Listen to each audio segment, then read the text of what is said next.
makambo toloba te ntango ya koloba boye kofinga bato baotuna yango mai euti wapi bamosusu balobi mai ya bibembe bamosusu balobi mai ya deportivo bamosusu babino boyebi bakongole nzambe alola mon peuple périt faute de connaissance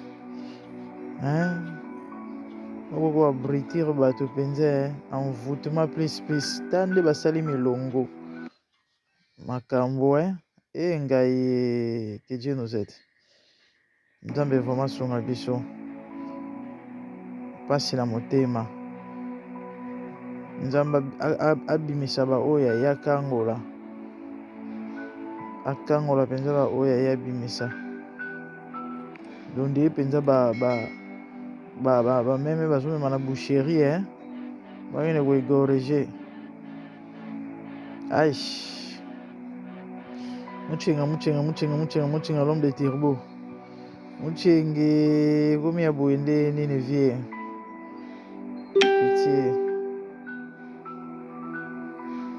pitié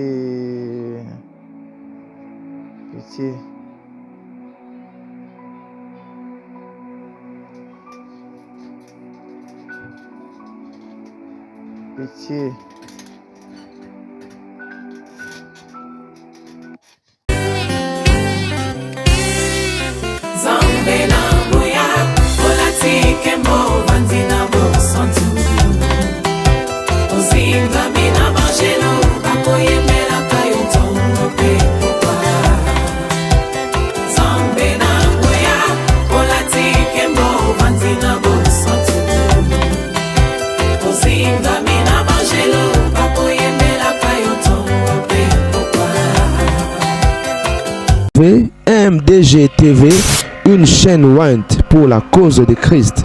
Mafuta ya sika, mafuta ya sika, mafuta ya sika.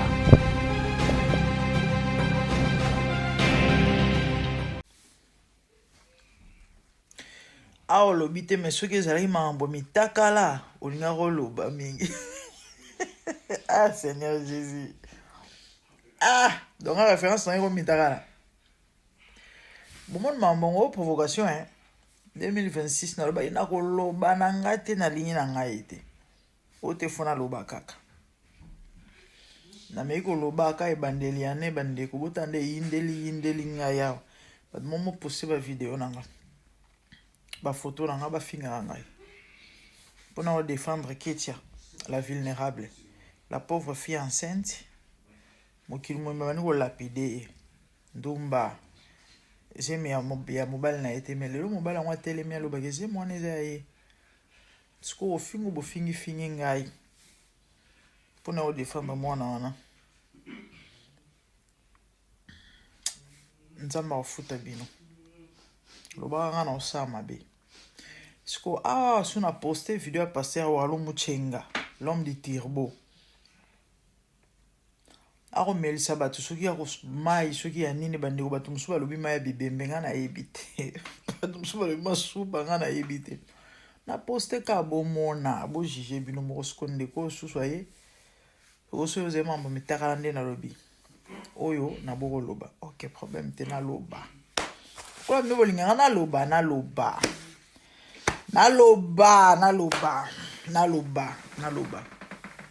bandeko ya pasi eza mawa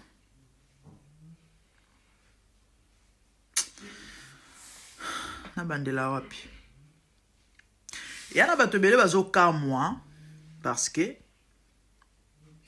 eza vraiment bololisme ya degré 0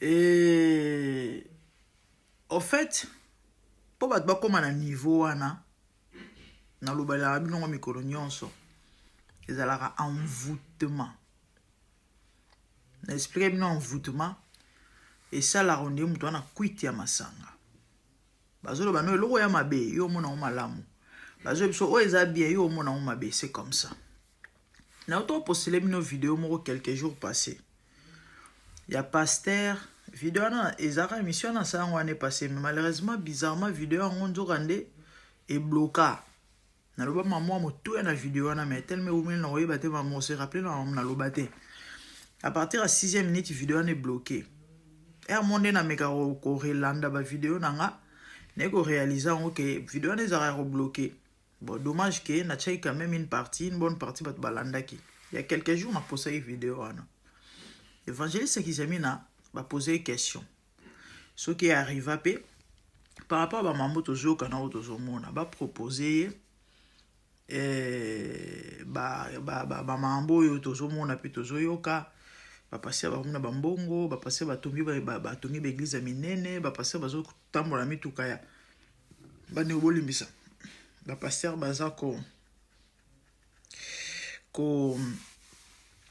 ba comme ba millionnaire à lobby boy et arrive à proposer je connais tiré une vidéo wana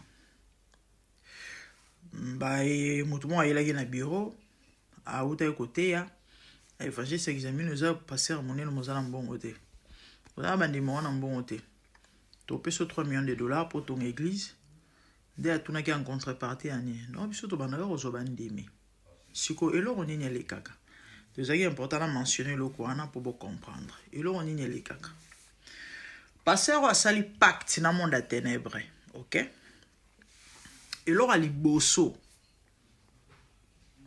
Ba ça la raison nini. Ba on voter peuple de Dieu. Misu na bino e monate. Mato na bino e yoka souté spirituellement de tout ce que o bana ko sale man église na bino bano mona on ka ezali bien eza normal.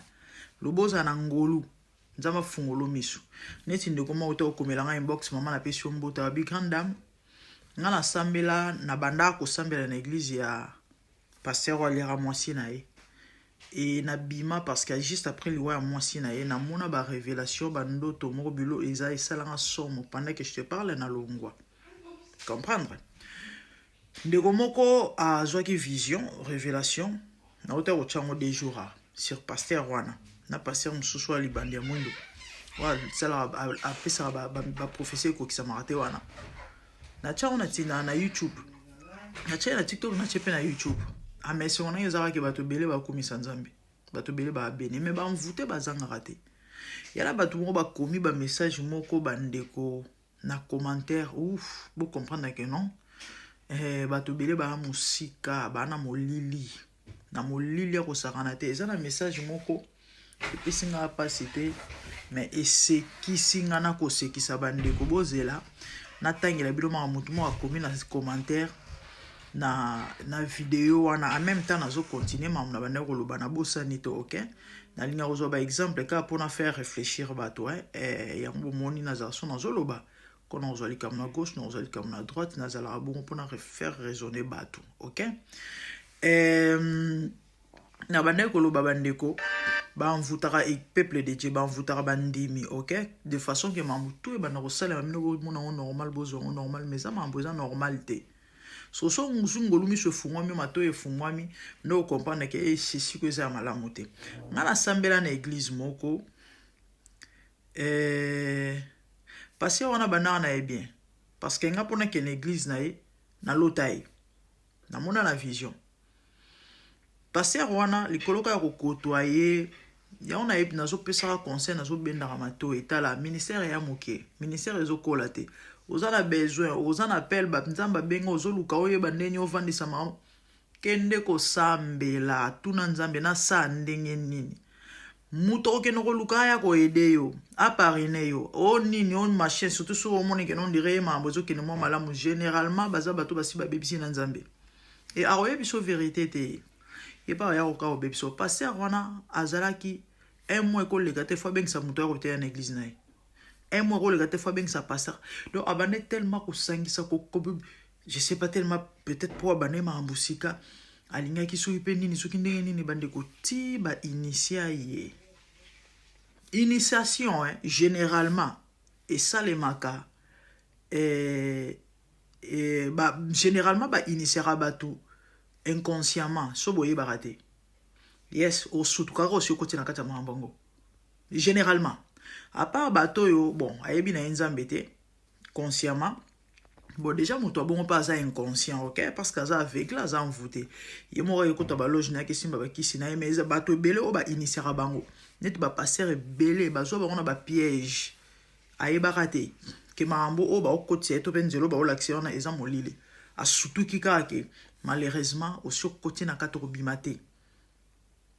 Obimate. Na oza obligé na sa vidéo deux parties na ngana sa kamoro on a ngana mambo lo bate parce que mambo zo matanga tel mebele.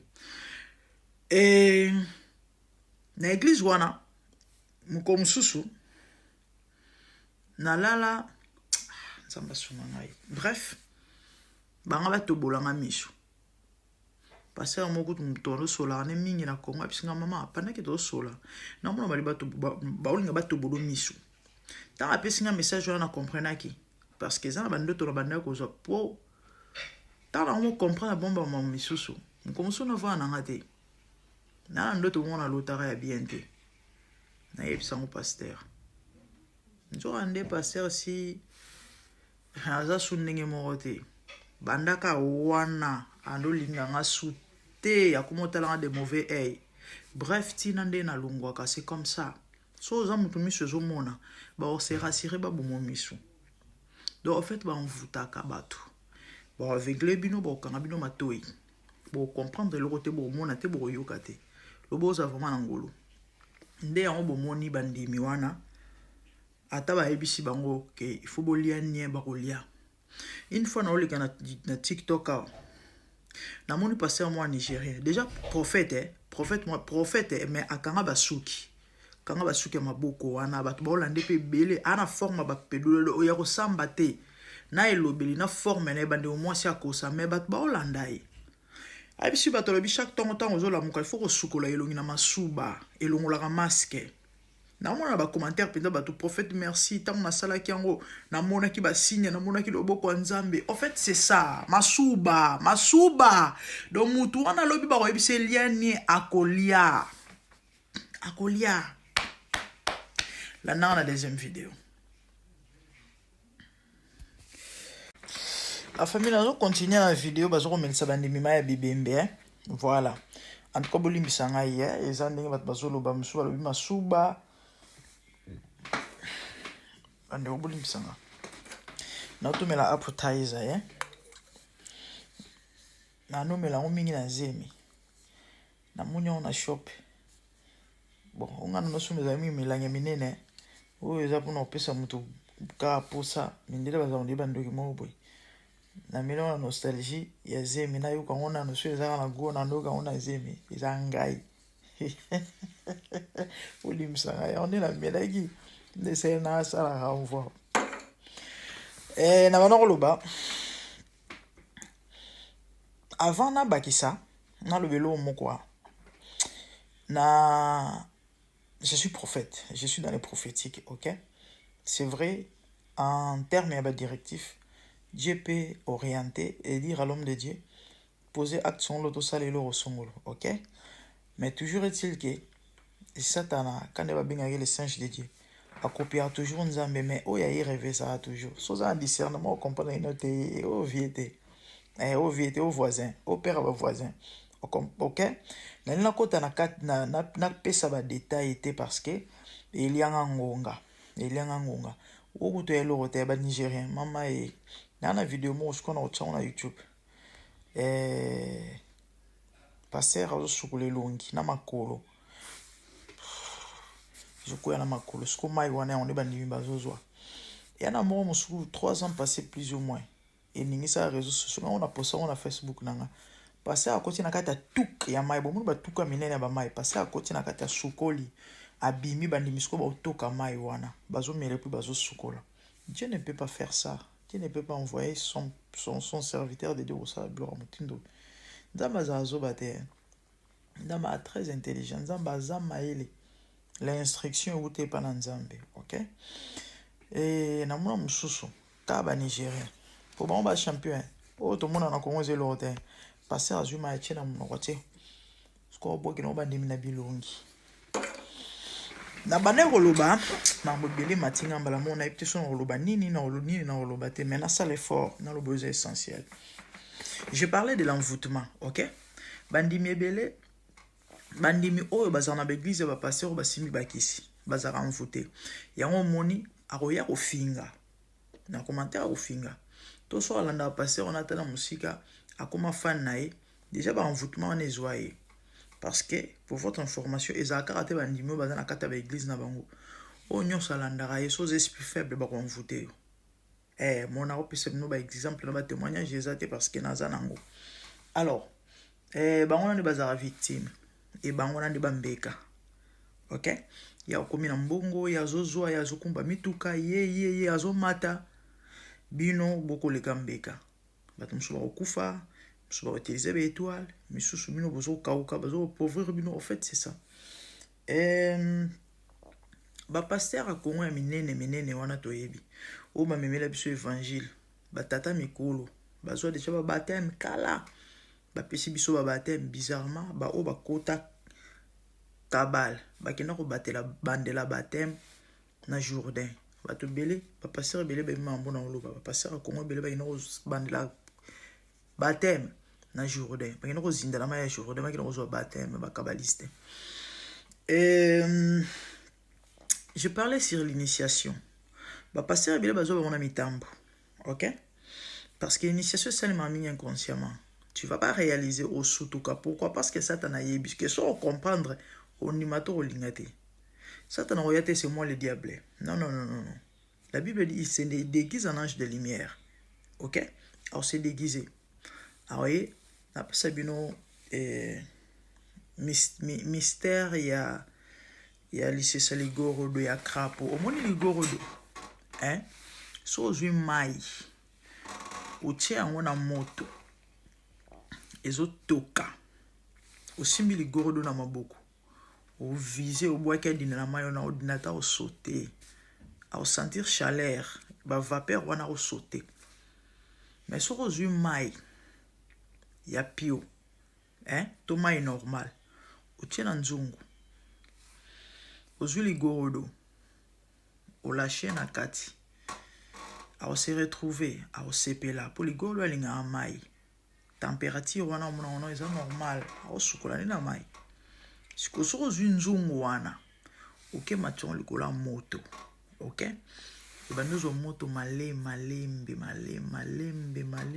ligoro o s'échapper sous sauter aza déjà na kati ya mai a toka kokufa c'est ce qui se passe na ba pasteur ebele ba jeune ebele bato ebele o ba initié bango na kati ya ba mambo OK pas pasteur moko oh non papa sunganga itala koto yo ministère boy OK non na mo ba bilo mo mike o mona netiki no kantango bonzambe mais za bonzambe te il faut za mutu miso za kufungoma to posa alerter ngala betela bino na ba confinement nga ba initié ngai bato balanda témoignage wana vous rappelez na lobango période na lobela mambo mama Gerda kenda api vidéo na etale mama kasi mais ko expliquer bino sur la cabale na bi mo ebele sur la cabale et boebi bato bakota na ba monde wana parce que ils ebele ya ba forme ebele OK ba enseignement ba wana opia bino za ya Bible na bandeli hein. On va vous parler de la Bible. On va tordre les Écritures. Il y a de ces versets-là. Et si vous avez l'été, vous avez la révélation, vous avez la classe contaka. La révélation, vous avez le contaka. On a le bara, ah ouais, chers chrétiens, vous avez le tanga. Hein? Vous avez le tanga. Sauf que si déjà tu as du mal à lire la Bible en français, là, hein? Autant on m'a la montée. Attendez. Tu veux expliquer à ton nini. Si vous avez des difficultés à différencier adjectif na ce qui pronom na ce qui l'oronini. Au terme de l'oronini. En fait c'est ça. Na verbe au terme de l'oronini. Bah banayo. Il y a de ces versets là, nous avons dit 3 versets. Les esprits mauvais de Dieu entrant à Saoul. On va te faire croire que Dieu a aussi des mauvais esprits. Par ces versets-là. Dieu a aussi des mauvais esprits. Et du coup, si Dieu a des mauvais esprits, c'est que nous avons maintenant Satan. C'est ça. bakoyebisa yo ke Satana o benganaka wana ko benganaka yete aza ange ya lumière bakoprouva ngo na Bible bakotangelo Ézéchiel au moment que oui effectivement mambazolo besoin na Bible eza ya solo. La Bible dit dans 2 Corinthiens qu'il se déguise en ange de lumière. On parle du déguisement. Donc il n'est pas vrai. Mais bon faire croire que Satan azalara ange de lumière. Azalara elongo na Nzambe. Ba otangela yo verset ya Nzamba kutanaka na Satana. Ba obeta kati. Ati vit mon serviteur Job. Bible dans Job chapitre 1. Ah non, c'est parce que s'il a protégé. Sur autant que on a peut-être un diable dans Nzambe babeta rakati. Effectivement babeta rakati. Mais baza batumo, baza mutu mote baza loko mote. Baza na maambu mon côté. Dieu aza maître suprême, babengie le maître des esprits. De ce qui veut dire même Satan aza na sa ba ordre na et c'est tout à fait normal. A solo la naï atindaye parce que et Nzamba utilisaka tout même le momabe pour na avantage tope bola munaye na ya bana naye na ete so comprendre ngonga bakoyebisa yoke et verset mo ezala suni ni Nzambe la ngai bon bref na pise quand même pas mal à ba verset comprendre na discuta makasi na ndeko wana abisi ngai sanguinaire aliboso za Nzambe nana boma bat na Égypte abima attends Nzamba za Nzambe s'il décide de faire quelque chose la Bible tout ce qu'il fait bon ah bien moni dala que Dieu nous aide ngonga no bolinga baluba milaite ba mamsusu esenga vraiment il faut koloba les enseignements mobimba. Que Dieu nous aide. Pande onanga. Nzamba batela bisoka. Bubondela rapona nzamba batela ngana ebika obatela ngai. Nana mambo belé. Ta partager na bino.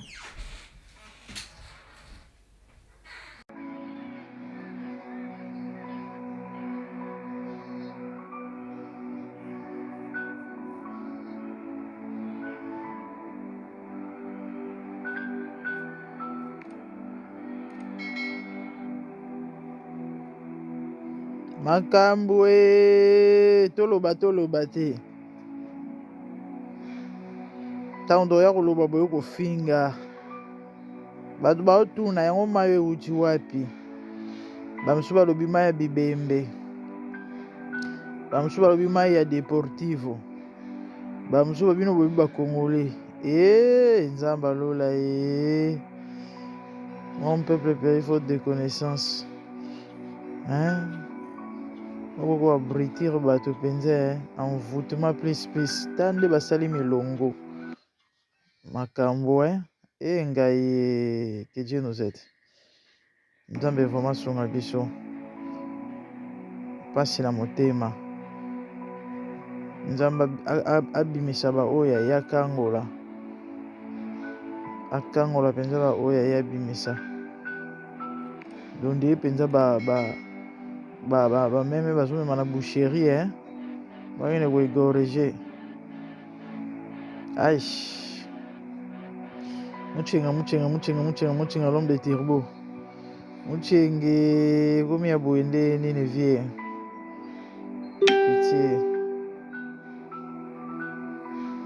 pitié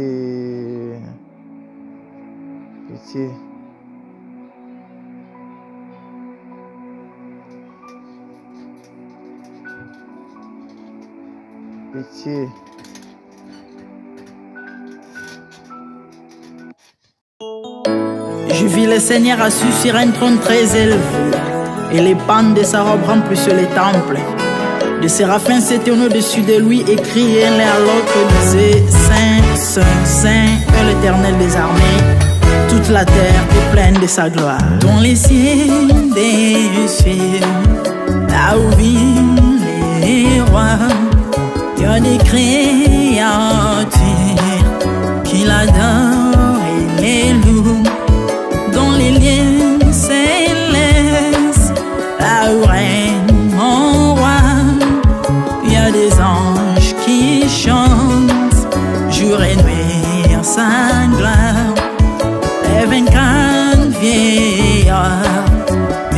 quatre êtres vivants, ensemble avec les anges, chantant son nom en air.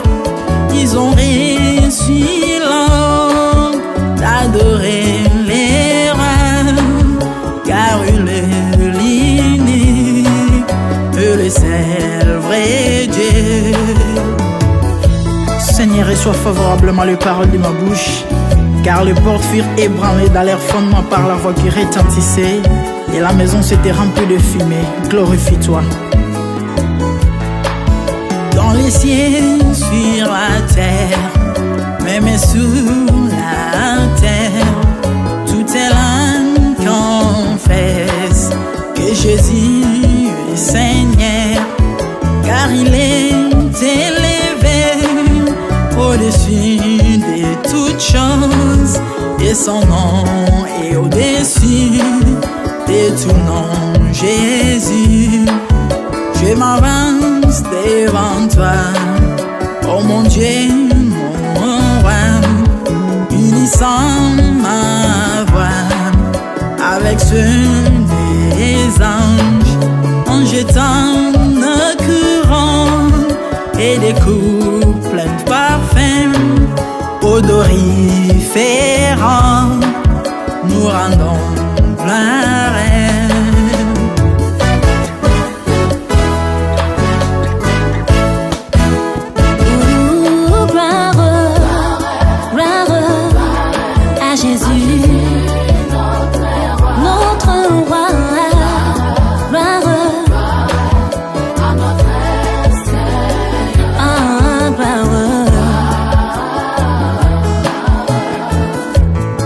Chantons gloire à Jésus.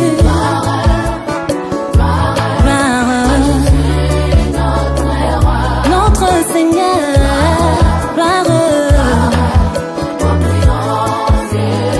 plus haut des cieux.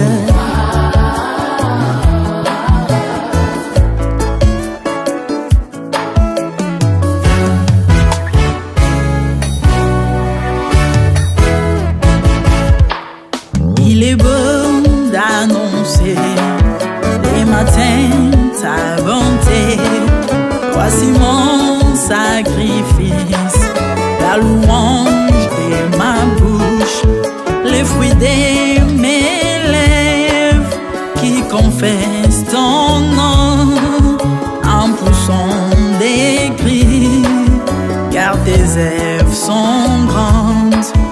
Bienvenue jour dans ta face, que mille ailleurs, car tu es mon soleil, mon bouclier, ma tour forte.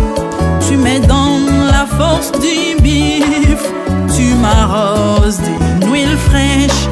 On ne se plaît à contempler mes ennemis grâce à toi.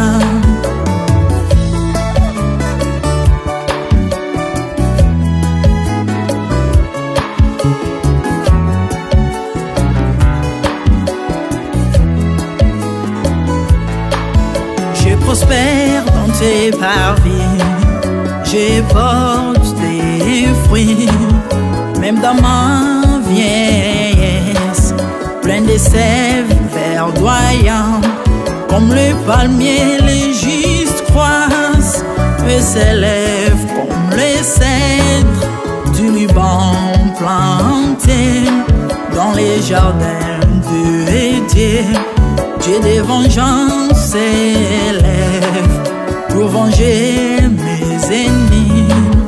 Il mettra la fin à la malice de leurs œuvres, car il est le Tout-Puissant, l'Éternel des armées, El Shaddai Adonai, El Elyon Sabaoth.